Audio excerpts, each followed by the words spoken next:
5 minutes.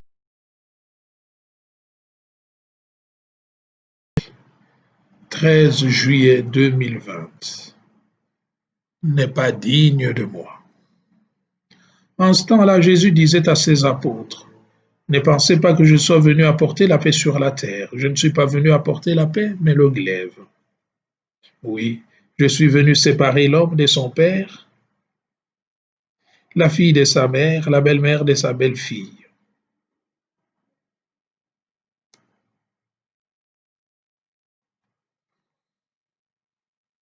Celui qui aime son père ou sa mère plus que moi n'est pas digne de moi.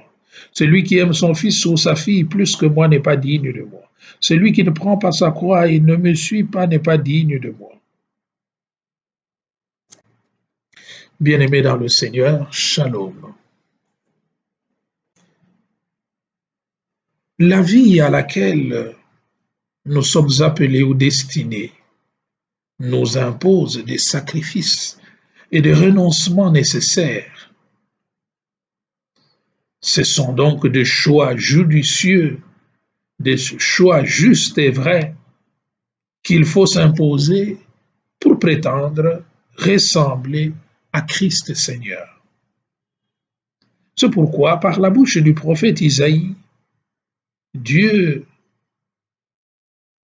n'accepte pas les cultes extérieurs s'il est détaché de la vie sainte, s'il est dénué de cette vie sainte. À quoi serviraient donc tous nos sacrifices si notre vie est une vie pécamineuse, une vie qui est engluée dans le péché et dans le mal? Isaïe pose donc le problème du lien entre le rite et la vie, entre le culte et la morale. Nous devons célébrer ce que nous croyons et croire ce que nous célébrons. Isaïe donc fustige ce détachement du culte de la vie, cette fracture et ce fossé béant entre le culte et la vie. Dieu exige la conversion et la cohérence des vies, la purification dans le sang de l'agneau afin que nous puissions confesser en vérité et faire pénitence de nos propres péchés. Dans l'Évangile, Jésus, avec Jésus, le jugement de Dieu est arrivé à la phase de la sentence finale. Et ce jugement vient comme une épée, comme un glaive, le glaive du jugement qui sépare. Jésus donc nous dit qu'il n'est pas venu apporter la paix, mais il est venu apporter ce glaive-là. La paix de Jésus, c'est la paix du règne de Dieu. C'est pourquoi cette paix que nous apporte Jésus sera motif de division parce que l'un l'acceptera alors que l'autre le refusera ou la refusera cette paix. L'amour donc de Jésus doit être au-dessus de tout. Il n'y a rien et il n'y a personne qui doit être au-dessus de Dieu. Donc Jésus vient renforcer de manière radicale l'exigence de le suivre sans compromission, comme c'est écrit dans Matthieu 8, 19 à 22. Si Christ est la présence de Dieu, il est l'Emmanuel, Dieu parmi nous, Dieu avec nous. Pour vivre en cette présence du Christ, que nous faudra-t-il donc? Eh bien, premièrement, il nous faut couper, nous couper même des liens qui sont même les plus chers, quand ceux-ci sont en contradiction ou en opposition avec la volonté de Dieu. Donc, il y a une nécessité d'établir des justes priorités. Aimer Dieu avec tout notre amour et au-dessus de toute chose et de toute créature, prenant même au sérieux notre lutte quotidienne pour la sanctification, comme nous dit l'écrivain de la lettre aux Hébreux, que dans notre lutte contre le péché, nous n'avons pas encore versé jusqu'au sang, dans Hébreux 12, 2.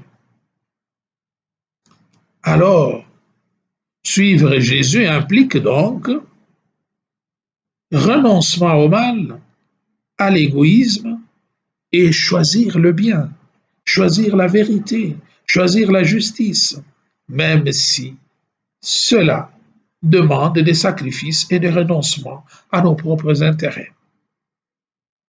C'est pourquoi cela divise. C'est pour ça que Christ dit qu'il vient apporter la division. Jésus pose en fait le critère.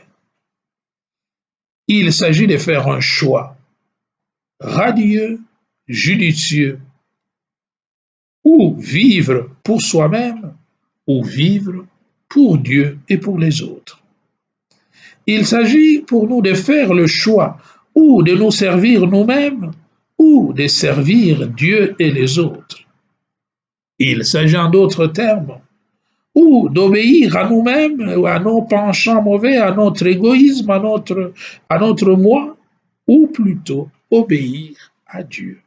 Nous devons faire le choix. Alors Jésus, dans ce cas-là, deviendra le signe des contradictions pour tous.